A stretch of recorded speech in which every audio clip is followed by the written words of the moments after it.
ọ̀rọ̀ yìí mà ti wá dójú ẹ̀ pátápátá o. Sheikh Ibrahim Onímàjèsín náà tó ti dá sọ́rọ̀ tí Àràbà sọ nípa pé Ọọ̀ni of Ifẹ̀ ju Ànábì Prophet Muhammad lọ.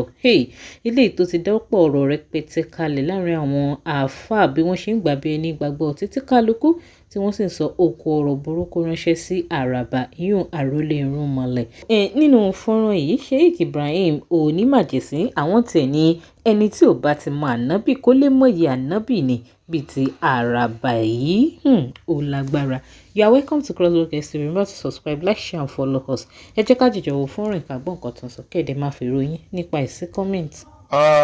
Tí a bá gbọ́ pé ajá bu èèyàn jẹ pé ajá bu èèyàn jẹ o, àwọn àgbààgbà bọ̀ wọ́n ní kì í ṣe ròyìn, kì í ṣe tuntun, kò sì ṣe é mọ̀ ń bẹ̀ ká gbọ́ pé ajá bu èèyàn jẹ. Ìran ajá náà ni máa ń gé èèyàn jẹ. Àmọ́ èyí tí ó máa jẹ́ ìròyìn tí ó sì máa tuntun létí tí ó sì máa ṣe nílé mọ̀ ni pé ká gbọ́ pé èèyàn bu ajá jẹ pé ẹ gbọ́ pé lágbájá ó bu ajá, ó di eyín mọ́ ajá lọ́rùn ó sì bù ú jẹ. A kà á kúrò yìí yóò sì máa ṣe wá lé mọ̀, yóò sì máa yà wá lẹ́nu. Kí ni ìtumọ̀ ọ̀rọ̀ yìí ni pé ìkànnú àwọn àgbà oníṣẹ̀ṣe, mo rò pé Àràbà ni wọ́n ń pe orúkọ bàbá náà. Kọ́lọ́mù mọ́sà bá wa ṣe ìtọ́nisọ́nà fún bàbá náà. Ó sọ̀rọ̀ títí, ó ní Ọọ̀ni Ifẹ̀ Ògúnwùsì tí ń ṣe ọba Ifẹ̀, mo rò pé bàbá náà ni wọ́n ń pè ní àrólé Elédùà bí nǹkan bí àrólé Ọ̀rúnmìlà whatever ṣá, mi ìrírí mọ̀. Ó ní Ọọ̀ni Ifẹ̀ ó lójú Ànábì wa Muhammad sallallahu alayhi wa sallam, ó lójú lọ. Ó ní Ọọ̀ni Ifẹ̀ yìí ó ju Ànábì Ìsá tí àwọn èèyàn mọ̀ sí Jésù, ó lójú lọ. Wípé torí àwọn méjèèjì yìí ọmọlẹ́yìn ni wọ́n jẹ́ fún Ọọ̀ni Ifẹ̀. Tẹ́ bá gbọ́ pé Ọọ̀ni Ifẹ̀ ń lọ mọ́ṣáláṣí àbó lọ ṣọ́ọ̀ṣì kó lọ forí kanlẹ̀ ń bẹ̀ o, torí pé bóyá ó gbà fún Ànábì o, torí ó ju àwọn méjèèjì yìí lọ. Kò sí èèmọ̀ níbi ọ̀rọ̀ yìí, kò sí ìyàlẹ́nu ń bẹ̀ fún wa. Ìtàbá bira wa ni pé bàbá Àràbà, bàbá oníṣẹ̀ṣe tó sọ̀rọ̀ yìí, ṣó mẹni tí ń jà Ànábì? Ṣó mọ bá Ànábì ti tó ṣá? Ẹni tí ò bá dẹ̀ mọ̀yàn, in tóun náà sọ nìyẹn. Tóun bá sọ kò ní yà wá lẹ́nu pé ẹnìkan ju Ànábì lọ. Nínú ẹ̀dá èèyàn tó wà láyé nísìnyí ju Ànábì lọ, àbó ju Ànábì Ìsá lọ. Bí ó ti sọ nìyẹn, torí pé Ọọ̀ni Ifẹ̀ yìí, òun làwọn rí ní àrólé Elédùà, òun làwọn rí ní aláṣẹ gbogbo àwọn òrìṣà, òun làwọn gbà pé òun ni lẹ́yìn rẹ̀ kò sẹ́nì kankan mọ́. In tóun ó sọ nìyẹn, in tóun ó sọ ni, kò yẹ kí yẹn jẹ́ ìyàlẹ́nu fún wa. Bó ti yé e ma ló sọ yẹn, man yahdi Allah fa huwa al-muhtadi wa man yudlil fala. Báwo ló ti fẹ́ júwe Ànábì fún? Báwo ló ti fẹ́ mẹni tí ń jẹ́ Ànábì Ìsá tá mọ̀ sí Jésù, ẹni tóun mọ̀ tó sì gbà fún nìyẹn.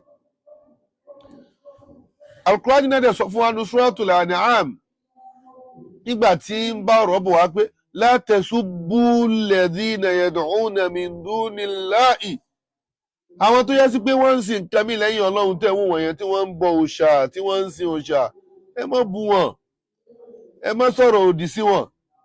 Fayasubbullaha, káwọn náà má máa dá èébú padà sí ọ̀dọ̀ Ọlọ́run adwan bighayri ilmin.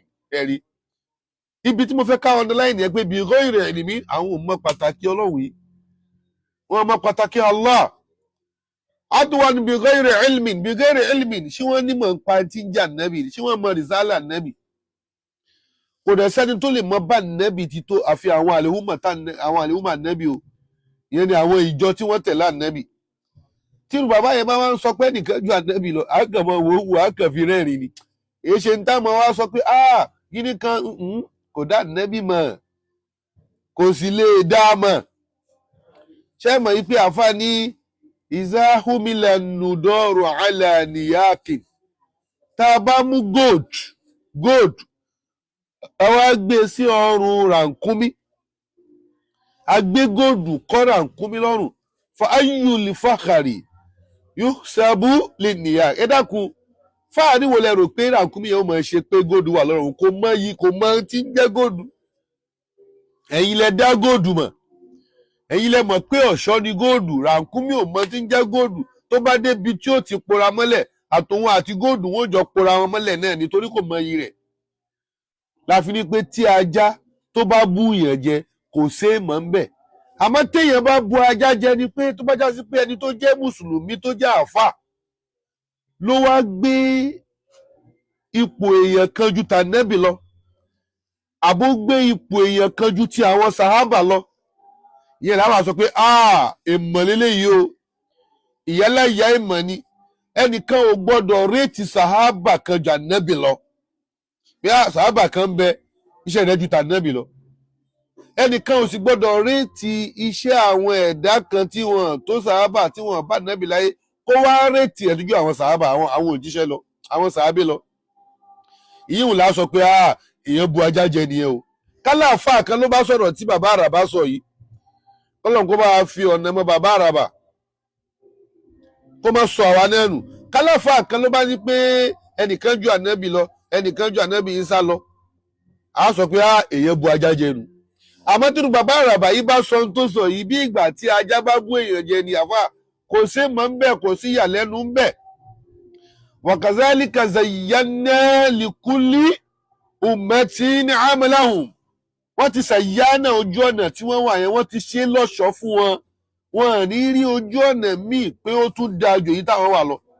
Bí àwa mùsùlùmí ti ń wò wọ́n pé ọ̀nà kọ́lẹ̀ wà yìí, bẹ́ẹ̀ làwọn náà mọ̀ wò wá pé àwọn eléyìí ò sí lọ́nà. Àwa làwa mọ̀ kójú ọ̀nà làwà. Inna dina inda Allahil Islam. So kí ìmọ̀ràn fáwọn àfáà ni pé ẹ má jẹ́ ká tún wọn bá wọn fàyè pé wọ́n mà nẹ́bí wọn mẹ́ni tí ń jẹ́ bẹ́ẹ̀. Wọ́n sì lè má àfitọ́ wọn bá fẹ́ ní pé kí wọ́n mọ̀ látara bẹ́ẹ̀. Subhana rabbika rabbil izzati amma yasifun. Ó ga ọ̀rọ̀ rẹ̀ wọ̀ ẹ̀yin èèyàn, kí ni èrò tiyín? Ọ̀rọ̀ lẹ gbọ́ látẹnu Sheikh Ibrahim Onímájèsín, kí lè èrò tiyín? Ẹ máa jù sí kọ́mẹ́ǹtì. Fáfàní ẹ̀yin tí bá wá fẹ́ ṣe ìpolówó ọjà lórí ìkànnì yìí, ẹ máa kàn sí wa through WhatsApp number wa. Ìpolówó ọjà báyìí ṣòun ní àgọ́mọ̀ òwò. Ó yá, ẹ tún já lọ sí òde kejì lọ́hùn ká lọ gbọ́ ìpolówó ọjà yìí ní ráńpẹ́. And please don't forget to subscribe, like, share and follow us. Tẹ́ ẹ bá lè rí àmì ṣe, gbogbo ogun tó lóhùn ní gbọ́ tó lóhùn ní gbà lórí ayé yín, iná agbára Ọlọ́run máa jó dànù. Kí lè nǹkan tẹ́ ń là kọjá tó dàbí pé ẹ ti wá ọ̀nà àbáyọ ṣùgbọ́n tí ẹ ti rí ọ̀nà àbáyọ.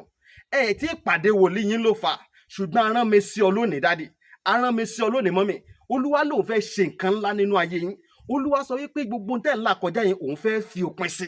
Kí nìkan tẹ́ ń là kọjá lórí ìgbéyàwó ni, lórí ọmọ ni, lórí iṣẹ́ ni, níbi gbogbo ni, bóyá ogun kan ló dàbí pé ogun yẹn le, ẹ ti gbìyànjú kò tí ì sí ọ̀nà àbáyọ.